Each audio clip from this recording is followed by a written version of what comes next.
Our top focus, it's been more than 48 hours since the brutal stabbing incident in Bangalore. 25-year-old Leela Pavithra was stabbed 16 times by her former lover after she refused to marry him. He killed her in broad daylight outside the office of a multinational company, Omega Healthcare. Pavitra's family is demanding justice for their daughter. They have also questioned the law and order situation in Karnataka. But as with all crimes, that one question remains. Could Pavithra have been saved?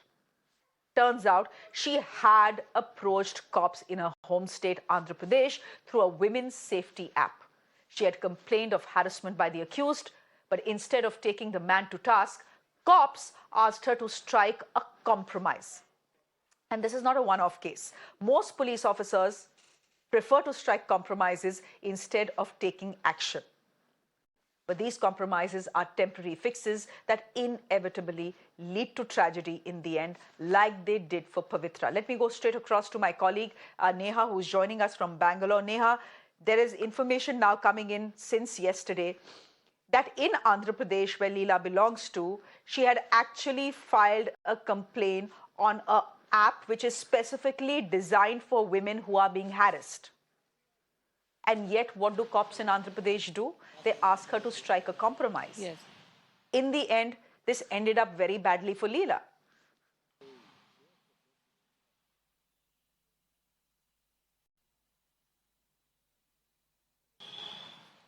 Well, that's right, Shreya. Every time an incident like this comes to light, it makes you go back to the past and think about whether there were any red flags that were ignored that in fact should not have been ignored. And much like you mentioned in this case too, we already have information now that Leela had tried filing a case over there in Andhra Pradesh as well under the Disha app scheme. However, the Andhra Pradesh police, of course, persuaded the couple over here who were in fact, in a relationship back then to compromise, to strike a compromise. Now, with that being said, of course, this brings us to the question of something that the family said yesterday. A very, very, distraught family went on to say that they want justice for this victim. And when we're talking about justice today, it is, of course, important to mention that, several cases like this that are supposed to be fast-tracked or that ideally we would like fast-tracked, haven't really been done. And with that being said, it takes years for trial is what we're understanding. Important also to mention that, Shreya, it was only today that you had the Union Minister for Law also, Kiren Rijiju, who went on to mention that, the performance of fast-track courts, in fact, is not very satisfactory. He's also gone on to give out statistics and figures there wherein he says that there is a need to, to improve the functioning of these fast-track courts merely to ensure that justice is delivered to women and children, particularly also faster. However, of course, in this case, too, we'll really have to wait and see while the accused has been arrested, how long the entire process of his trial goes on for, and whether, like the family and the friends also in this case demanded, whether justice, of course, is going to be done or not. Okay, we'll leave it there for the moment. Neha, thank you very much for joining us. Let me go across to Khushbu Sundar, who is joining the broadcast now. She's a member of the NCW. She's joining us on Mirror now. Khushbu, thank you very much for your time here on the show. This is a story that is disturbing at multiple levels. Not just do you have a jilted lover stab a girl in broad daylight 16 times, but you have a crowd that is simply watching on, that doesn't interfere, that doesn't intervene. And then you have the company where the girl works absolutely refusing to file a complaint despite the police asking them to. So there are multiple, there are multiple disturbing aspects to this case. For you, what is the most disturbing? There are two most disturbing things. First, the mute spectators. You watch this in horror, but you do not come forward to help the victim.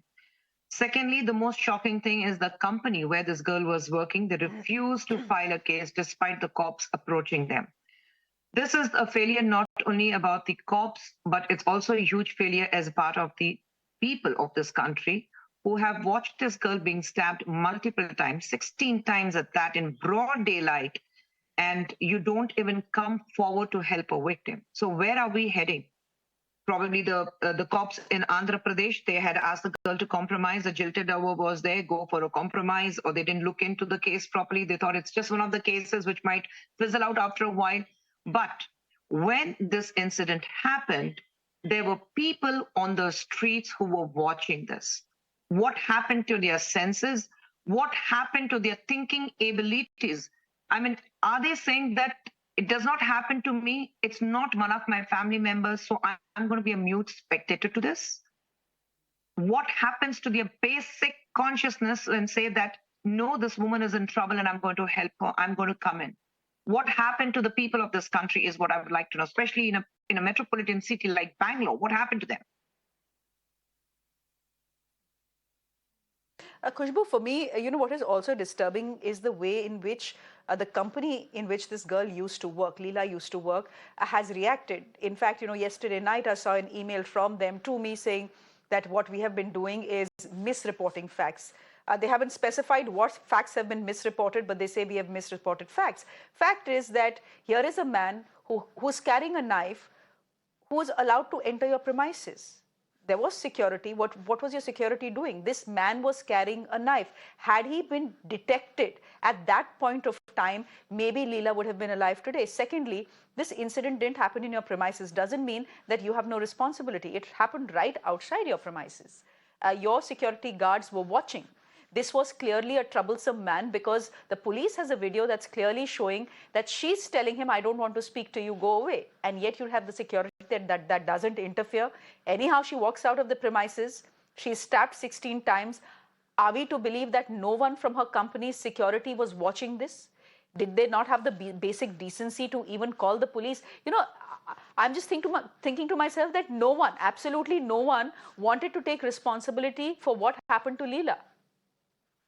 Yes, and that's what I said is the most disturbing thing. The people, the mute spectators on the streets, and the company's behavior. Because if a person is working in your company, it becomes your prime duty to protect your employee.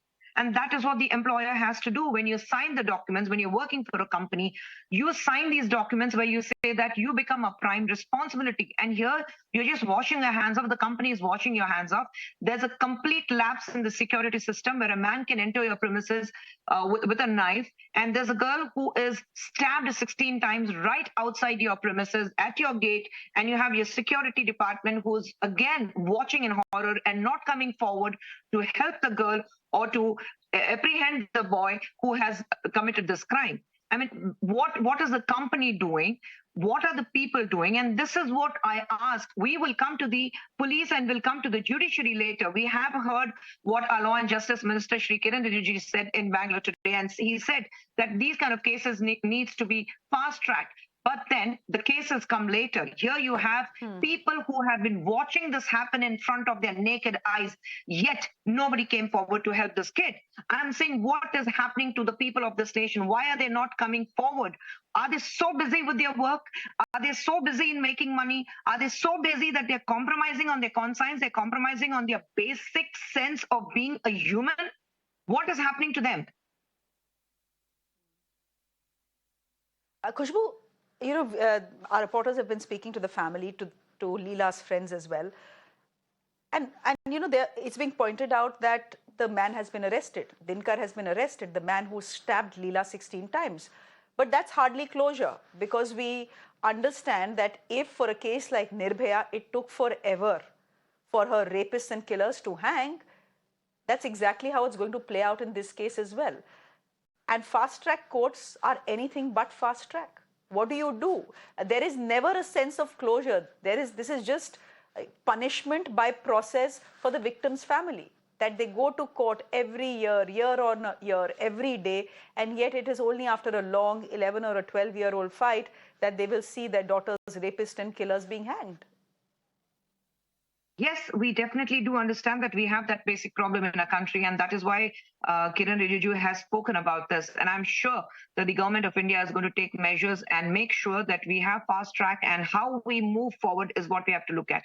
You can't have rapists, you can't have sexual abused people, you can't have murderers, just being there treated in the jails and say that, okay, the exchequer's payment is going and they're there looked after well, 3 meals a day, and they're there in the jail. We need to have fast track. We need to know that when these kind of people, the murderers and the rapists, are going to be punished. We need to have a fast track. We need to move forward. And I think it's high time we do it. We've still been following a few very old constitutional laws, and I think it's high time we bring in these changes. We need to buckle up and we need to move forward. We'll leave it there for the moment. Thank you very much, Khushbu Sundar, for joining us on our top focus this evening. We are shifting our focus now